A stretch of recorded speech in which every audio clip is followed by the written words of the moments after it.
This is the E-commerce Braintrust, a podcast about building momentum online for established consumer brands. Join our hosts and their expert guests for high-level conversations about e-commerce strategies, trends, and innovations. Access our Braintrust and boost your brand's e-commerce potential. Hello and welcome to the E-commerce Braintrust podcast. I'm Julie Spear, Head of Retail Marketplace Services at Acadia, alongside my co-host Jordan Ripley, Director of Retail Operations. And today we are joined by our friend Robert Estill, Head of Global Amazon and Marketplaces for All Beauty at the Hut Group. Prior to his current role, Robert had built and grown e-com at Unilever Prestige, Coty, and Versace.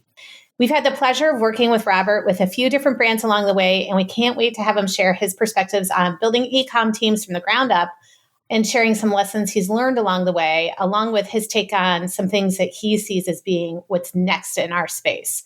So with all of that, welcome, Robert. It's great to have you with us. Amazing. Thank you so much. It's so wonderful to be here with you both. Yeah, we're excited. Well, let's dig right in. Let's start at the beginning. Over the years in your career, you've worked at all levels and sat in many seats on e-com teams. And so you've seen firsthand how our space kind of lacks a clear playbook for getting started and moving into leadership. Now that you're overseeing several brands and you're in a more senior role, do you have advice that you would have given your younger self about skills and experiences along the way that would matter most into helping you advance and get to where you are today? Absolutely. No, that's a great question. I think looking back, I would tell young Robert or anyone that is also new to e-com to get comfortable with ambiguity and to be comfortable with constant change. The space itself moves extremely fast. What works today may or may not work tomorrow or next month. We don't have a one-size-fits-all playbook. I think to your point is we tried to make one in one of my previous organizations, and I stumbled across it not too long ago. So it was really interesting to actually read through at the time what truly was best practice. And we believe this to be what you need to do in order to be successful. But where we are today, everything has expanded so far to where it was even just 3 or 4 years ago. You have to be adaptable and continuously testing and learning.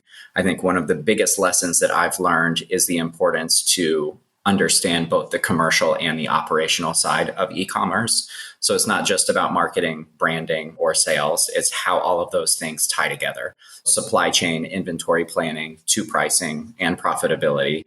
A lot of brands will focus on revenue growth, top line, without really considering what are those downstream implications. So to earlier, Robert, I would say learn it all and learn how to tell the story of all of those things within the data. And it's all about cross-functional collaboration. I think e-commerce success requires working closely with supply chain, with finance, with legal, creative, all while managing up and keeping your leadership team aligned on what the long-term objectives are for the business. But I think being able to communicate effectively across the organization, effectively communicate up, is just as valuable as the technical expertise of running the account itself.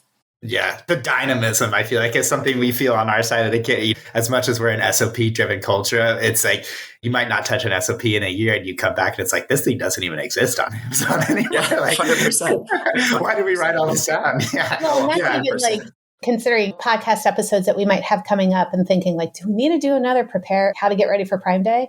Yeah, because it's going to be different this year than it was. 4 more promotions and that other promotion doesn't exist. Yes. Yeah. How you're going to show up on Prime Day will be different than it has been in the last 2, 3, 4 years. Yeah. And hopefully it's still relevant by Prime Day, the episode when we release it in May. No, exactly. It's not all editor's notes. Yeah. The thing you mentioned, Robert, that we've talked about this in the past, and I think is something that's undersold a lot with folks that are just getting into e-com, but is the sort of vision around cross-functional nature of the roles. And it's like, I think a lot of people come from sales orgs or they come from brand marketing or brand management. And it's like, yeah, I know how to tell a story about how this product addresses customer needs or great at sort of understanding how to get further penetration in the category. But it's like, how do I do inventory forecasting, or how do I understand the margin of this SKU, baking in all the things that happen from the time it gets produced to the time it ships to the end customer.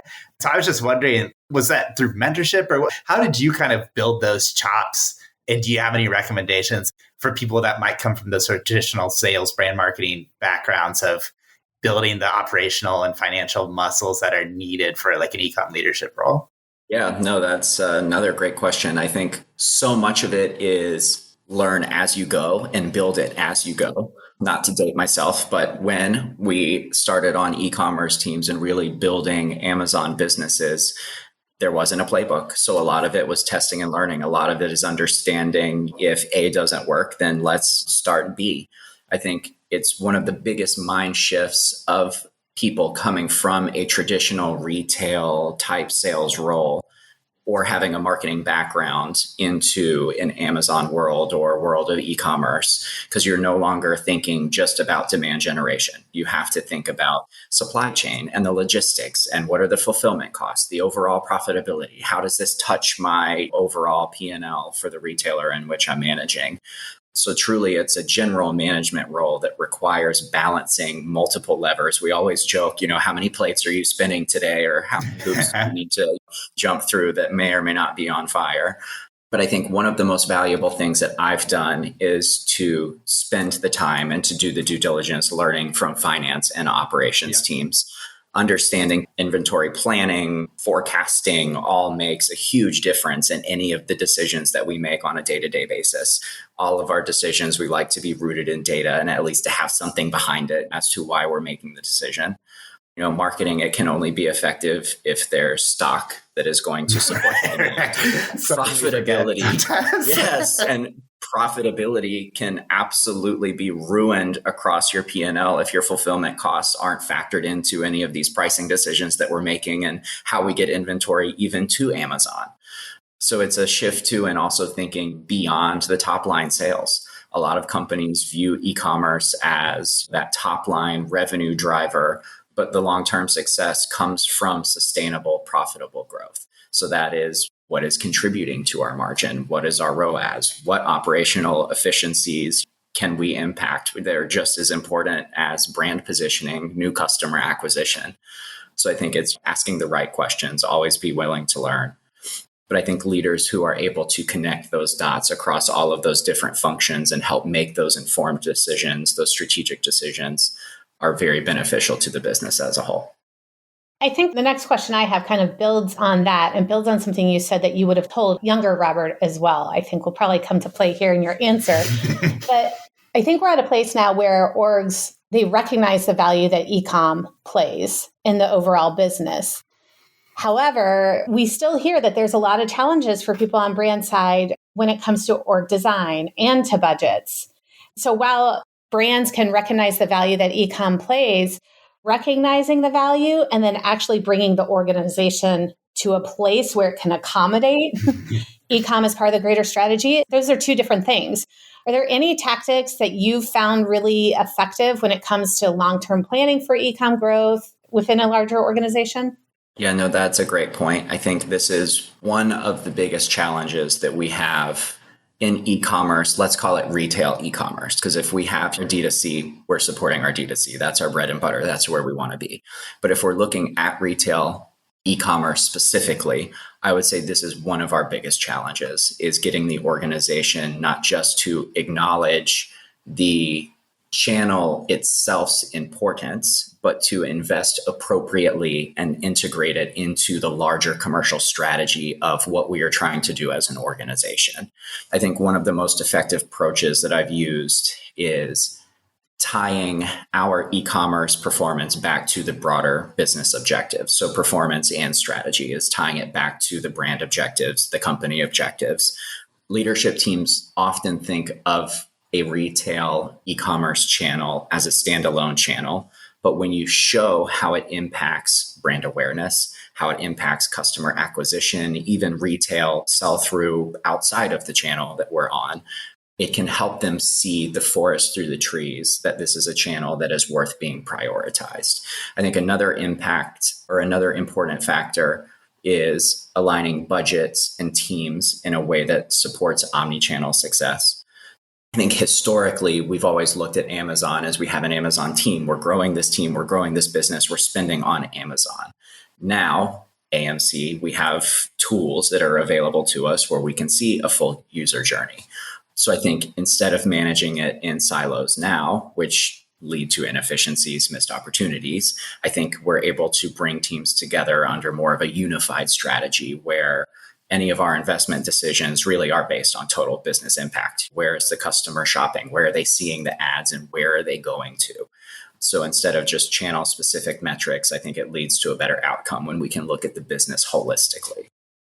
Do you feel like that lands most like when you kind of make that pivot to think of an example, right? Like we just recorded an episode with Mike Black from Profitera about shelf optimization and the idea that if you're getting reviews online, sure, that helps your online presence, but everybody that's in store is seeing that product and then looking and seeing like, it doesn't have good reviews online, right? So there's those cross-channel impacts that intuitively make sense, but I think are not baked into org design and budgets. Like, do you feel like once you sort of tell that story, then you do start to see those walls begin to melt, or are we like in square one of that journey? Yeah. And you have to prove it first, right? Like I've never sat in an organization and been handed a team of people and said, here's a bunch of people, go forth and prosper. It's always, you are a team of one or two people, take this by the reins, let's lead it down. And if you need help, when you are successful and absolutely your hair is on fire, then we can talk about that. Yeah, but every organization, you have to show the impact of the channel, the impact of the spend, the impact of what you're doing as a business holistically first. Yeah, it's a little bit of the sort of entrepreneur's dilemma of like, you have to do those lonely days figuring it out and kind of struggling on your own before you get the resources to capitalize on your success. So yeah, there's some real resilience. The other thing that I'm curious about is you've worked with all these beauty brands that are at vastly different stages of maturity on Amazon, have other channels that they've supported to various extents over time. And one thing that I feel like we hear a lot, particularly for beauty, because there's a lot of nuance to that category in terms of how it's presented to the customer and a lot of brand ethos that you have to maintain. And one foundational aspect to that is like, am I going to enter a 1P relationship with Amazon? Am I going to enter a 3P relationship? Is there space for hybrid? What does that look like? And I know you've dabbled in various worlds with feet in both. And I'm just curious, I think where there's probably it will always be 1P, it will always be 3P, but there are trade-offs, right? And I'm just curious where you see now, given all your expertise, what are those trade-offs? Like, does a certain brand make sense for 1P? Does a certain brand make sense for 3P? What does that look like? Yeah, no, excellent question. I think this is a conversation that we are having in the beauty world right now, or should I say that I'm seeing large organizations have as they are even entering the market for the first time. So some of those L'Oreal prestige brands, the Estee Lauder brands that are recently dropping into Amazon and trying to understand some of the reasoning why maybe they dropped into 3P versus they dropped into 1P. But I think the decision, it's a huge strategic consideration, not only for beauty brands, but brands in general. And in my personal opinion, that choice depends on the factors of brand control, your pricing strategy, and the operational capabilities that you have. I think within a 1P vendor relationship, Amazon handles it all. So fulfillment and pricing. So your operations are simplified, but that, to your point, comes with trade-offs. I think brands that I've had on the 1P side struggle with Amazon discounting products in ways that disrupt retail partnerships. Or if we are able to get those products discounted at the moment those product discounts are supposed to be going live, now we need more funding. We need more money in order to continue participation. So I think it almost devalues that premium positioning that we are trying to have within the premium beauty space. And the inconsistency of purchase orders. So inventory planning becomes very difficult. Amazon may not order into some of the core SKUs that you need them to order into, or if you have a product launch that is upcoming, they may not organically order into that product launch. So now we have to pull a lever, which may cost us some additional money to trigger a purchase order or to help grow that product in a quick way. And then on the other hand, the 3P marketplace provides full control over pricing and inventory. So you get to really control your positioning. There's not unpredictability of a wholesale decision that may be coming from Amazon or a missed SKU that didn't get put on a PO. The 3P side of the business, you have to have strong operational capabilities, whether that's in-house or whether that is through a 3PL. But compliance, fulfillment, customer service, it all lies on you now. So it's understanding that on the 3P side, you are truly running a business. You're a business owner. You're no longer working in the retail wholesale space. Like, you own this end to end. So I think if you have the capabilities to do that, I love a 3P FBA model. I have in my past worked across a 1P, 3P hybrid model, which ends up getting super messy of who has what SKUs, what's pricing, how do we migrate between both platforms. If I were to give you my personal opinion or my personal advice as a brand coming in, or if I was sitting down with you as a brand recently joining the organization, would be looking at true profitability. Where are we as a brand, and what does your P&L look like? Can we be on FBA and have a profitable business and handle the business ourselves? Or can we be in a 1P vendor relationship, still have a profitable business, still be able to run the business that we want to run? I know specific to the beauty category, if you operate in Sephora, there's a little bit of friction when it comes to deal time. So there's a lot of pricing strategy that needs to be taken care of. That's difficult with a 1P business. On the 3P side, we can be a little more nimble. So I think it really has to do with what is your business? What is your business model? Who are your retailers? What are you trying to impact? Both models are great, but personally, I love to own my own business. Yeah. It goes back to the importance of that operational chops, right? As you're making those decisions. Exactly. To the point of loving 3P, it's having the greater control of your business and what you're promoting, what you're launching, the availability of inventory, all of that. But also, I'm hearing the theme too of all roads leading back to the P&L. All the decisions. Am I making money is an important question. That's right. All roads leading back to the P&L. And are there chargebacks? There's still operational chargebacks. There's still operational efficiencies even with the 1P model. It's surely different than 3P, but there's operational efficiencies that you still need to have with 1P. Yeah, exactly.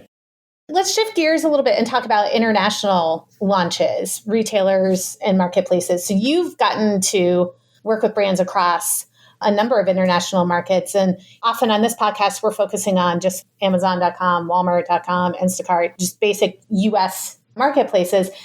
You've seen launches across dozens of markets. Do you have advice for brands that are thinking of expanding internationally, some complexities with that, like how they can navigate those challenges? And were there any markets or retailers in particular that stood out as unique, whether it be in the opportunity or the challenge? Yeah. To your point, expanding internationally is a very, I'll use both of your words, complex challenge. I think the biggest piece of advice that I would give to anyone is you must approach each market with a localized mindset instead of assuming a one-size-fits-all strategy is going to work. So what drives success in the US doesn't necessarily translate to Europe, which doesn't translate to Asia, to LATAM, whether it's consumer behavior, where you are shipping out of, payment preferences and how these retailers work. Some prefer to pay you through an online bank account. Are you okay with that? And are you comfortable with that coming through? Not a typical, we'll call it large bank scenario, but also international compliance. You have to think of regulatory requirements. So one of the first things I always look at if we are looking to prioritize a new market is channel fit, local platform dominance. Is Amazon the leader in North America and parts of Europe, but it may not always be the best point of entry overseas or in other countries. Tmall Global is critical for beauty brands that are entering in China. We have Shopee, which operates Southeast Asia. I believe Lazada as well. Lazada's great in LATAM. Allegro in Poland is a major player within that region as well. So I think it's understanding locally where should you be playing and where do those consumers shop, whether it's on Amazon, whether it's on Shopee, whether it's on Lazada, Tmall, but also understanding fulfillment and logistics, where you're going to ship out of. We take for granted in the US that our FBA network is fast, it's seamless. When you look at other markets, managing inventory across multiple centers or even dealing with cross-border shipping restrictions, can become a bottleneck if it's not planned correctly. Some of our Southeast Asia countries, you can't ship into directly. So we have to ship through Hong Kong to get there. So it's quite interesting to understand the nuances of how do you actually operate an international business versus just saying, yeah, we're going to ship inventory from the US. We'll get it there next week and we'll open a business. In some cases, it takes 6 to 8 weeks for that inventory even to arrive. Now 2 months out for opening our business. And if we plan on replenishing that business, we should be thinking minimum 2 months down the road. So I think the understanding of the market locale and understanding how you're going to get inventory to people, I would say are probably the two biggest key factors. When you enter the marketplace, setting it up like an Amazon, no sweat, no problem, very easy. Getting the marketplace up and running, no sweat, no problem, easy. But I think getting the inventory to consumers and understanding how to work specifically within that country is always the biggest challenge. And have you found that kind of tapping into third-party resources in that zone to be helpful? Absolutely. We have a partner, AMZ Prep, that we often partner with and work with for international launches. Have you found that to be helpful in your process as well? Because learning all the different 100% details for around sure. compliance. Yeah. Yeah. What we found is when we are looking into a new international space is identifying if we do not directly have a warehouse presence. And by we, I mean the Hut Group has an incredible fulfillment program, supply chain. Not all companies operate to this level of efficiency or scale. So the first thing is to look at where are we shipping out of? And do we have a partner that's going to be able to help us store inventory and ship on our behalf? When we're looking for that partner, we're also looking for someone who specializes in that specific marketplace. So do they have an arm where they can help run that marketplace? They may not be an agency, but this 3PL may offer marketplace services. So that's usually one of the first things that we'll start to look at is how do we get support within that general area that we're looking to open? I found if you try and do all of the marketplace support yourself from, let's call it around the world, is very difficult and you're absolutely a day behind. Don't be a hero. It goes back to the point you made earlier of how can e-com, even if it's at a smaller GMV relative to the org generally, there's learnings that you can extract from it that inform the business as a whole, right? You're not going to build out an entire retail network, most likely of owned and operated stores or even D2C in those new markets, but partnering with the right distributor, 3PL, understanding of what does that market look like? What is our brand presence? How does it respond to us? I imagine then leads to learnings that can be leveraged for additional channel penetration for your more established business lines. Is that fair to say? I would say that is definitely fair to say. Once you have a foothold in a country and you have established a relationship with a 3PL, with the consumer, with the platform that you're on, it generates interest. So those larger retailers then start to see that, and then they start making their phone calls of how do we bring you into the country? How do we make these things happen? Yeah. But like you leverage that test and learn mindset to exactly delivering scale. Which is also good for the retail platform you're on because eyeballs everywhere. More traffic is better traffic. 100%. Yeah, that's great. Well, that was incredibly helpful and incredibly tactical. I'm curious to go into the more speculative portion of today that we might wrap up with, which is a lot of things happening in our space right now. Lots of them very exciting. An open question of if we think a year in the future from now, is there one development where you're like, yeah, we're going to be talking about this a lot over the next 12 months. It's really going to inform the way we run our business on e-com. Does something stand out for you on that?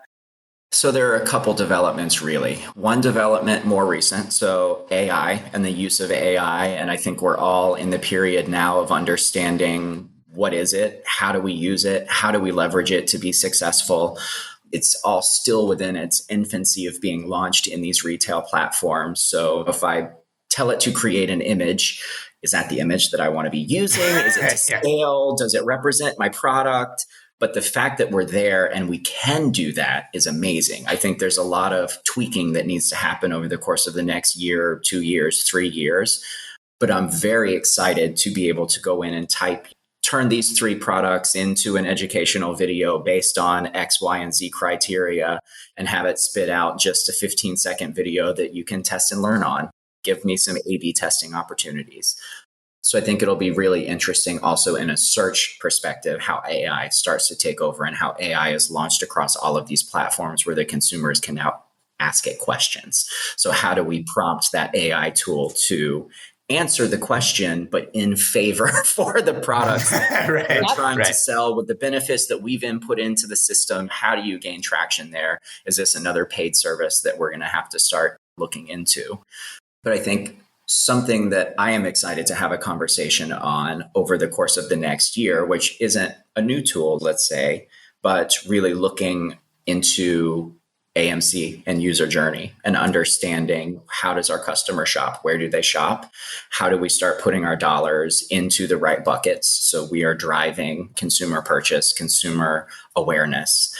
So I think that's something that will be big this year as well as brands try and understand and quantify where their consumers are going. Do they see an ad? How long does it take to purchase? What is their path to purchase? So I think those two things are things that I'm on the lookout for this year. 100%. Well, there will be plenty, like we said at the beginning, the dynamism of this space, how quickly it changes, how much it changes. There's a lot for us to pay attention to. And I think leading with AI and what AMC can translate to and how it adjusts our tactics and strategies, I think it's going to make for an interesting year for sure. Yes. And let's all stay at the forefront of it so we don't have to play. Yeah. Good luck writing that AI SOP, you know. It'll rewrite itself, I think. That's right. That's right. You just need to do it once and then you ask it to update. Yes. Can you make this more friendly? Make this super clear, but still conversational. Exactly. Yes, I love it.